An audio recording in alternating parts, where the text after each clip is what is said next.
ഇത്രയും കാലം കേക്ക് ചെയ്തിട്ട് ആദ്യമായിട്ടാണ് ഇങ്ങനൊരു അനുഭവം ഉണ്ടായത്. കഴിഞ്ഞ ദിവസം ഒരു 5 ടയർ വെഡ്ഡിങ് കേക്ക് ചെയ്തിട്ടുണ്ടായിരുന്നു. താഴത്ത് 2 ടയറും ഡമ്മിയാണ്, പിന്നെ മുകളിൽ 3 ടയറും കേക്കാണ് വന്നുള്ളത്. 12 ഇഞ്ചും 10 ഇഞ്ചും പിന്നെ ആണ് ഡമ്മി വന്നുള്ളത്. പിന്നെ അതിന് മുകളിൽ 8 ഇഞ്ചും 6 ഇഞ്ചും 4 ഇഞ്ചിൻ്റെയും കേക്കാണ് വന്നുള്ളത്. 3 kg വെയിറ്റ് തന്നെ കേക്കാണ് കൊടുത്തിട്ടുള്ളത്. വാനില കേക്ക് തന്നെയായിട്ട് കൊടുത്തിട്ടുണ്ടായിരുന്നു. അപ്പം ഈ കേക്കിൽ ഞാൻ പറഞ്ഞ പ്രശ്നം എന്താണെന്ന് വെച്ചാൽ, കേക്ക് ഞാൻ സ്റ്റേക്കൊക്കെ ചെയ്ത് കഴിഞ്ഞപ്പോൾ കേക്കിൻ്റെ അടിയിൽ നിന്ന് ഷുഗർ സിറപ്പ് ഇങ്ങനെ ഒലിച്ചിറങ്ങിയിട്ടുണ്ടായിരുന്നു.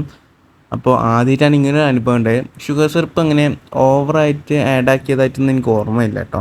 അപ്പോൾ കേക്ക് കട്ട് ചെയ്തപ്പോഴൊന്നും കേക്കിന് ഭയങ്കര ഓവർ സോഫ്റ്റായിട്ടോ അങ്ങനെ ഒരു പ്രശ്നമായിട്ട് ഞാൻ കണ്ടില്ല. കേക്ക് കട്ട് ചെയ്യുന്ന വീഡിയോ ഒക്കെ ഞാൻ ലാസ്റ്റ് ആഡാക്കി കൊടുത്തിട്ടുണ്ട്. കേക്കൊക്കെ എല്ലാവർക്കും നല്ലതുപോലെ ഇഷ്ടപ്പെട്ടിട്ടുണ്ടായിരുന്നു. എല്ലാവരും നല്ല റിവ്യൂ എന്നോട് പറഞ്ഞിട്ടും ഉണ്ടായിരുന്നു കേട്ടോ. അപ്പോൾ നിങ്ങൾക്ക് ഈ വീഡിയോ തന്നെ കാണാൻ കഴിയുണ്ടാവും. ഞാൻ ടിഷ്യൂ കൊണ്ട് കേക്കിൻ്റെ സിറപ്പൊക്കെ കുറേ കളയാൻ നോക്കിയിട്ടുണ്ടായിരുന്നു. എന്തായാലും ഫൈനൽ ലുക്കൊക്കെ അടിപൊളിയായിട്ട് കിട്ടിയിട്ടുണ്ട്. അപ്പോൾ ഇന്നത്തെ വീഡിയോയുടെ അവസാനിക്കുകയാണ്.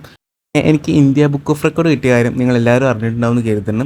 അതിൻ്റെ ഡീറ്റെയിൽ ആയിട്ട് വീഡിയോ ഞാൻ യൂട്യൂബിൽ അപ്ലോഡ് ചെയ്തിട്ടുണ്ട്. അപ്പോൾ കാണാത്തവരൊക്കെ എന്ത് ചെയ്യാം, ഞാൻ താഴെ കൊടുക്കുന്നുണ്ട്, ഒന്ന് കണ്ടിട്ട് നിങ്ങളുടെ അഭിപ്രായങ്ങളൊക്കെ ഒന്ന് കമൻറ്റ് ചെയ്യാം. നിങ്ങൾക്ക് എന്തെങ്കിലും ഡൗട്ട്സ് ഉണ്ടെങ്കിൽ എൻ്റെ ഡീറ്റെയിൽസൊക്കെ നമ്പറും ഡീറ്റെയിൽസൊക്കെ അതിൽ പറയുന്നുണ്ട്. നിങ്ങളത് അതിൽ മെസ്സേജ് അയക്കുക എന്തെങ്കിലും ചെയ്താൽ മതി. അപ്പോൾ എല്ലാവരോടും താങ്ക്സ് ഫോർ വാച്ചിങ്.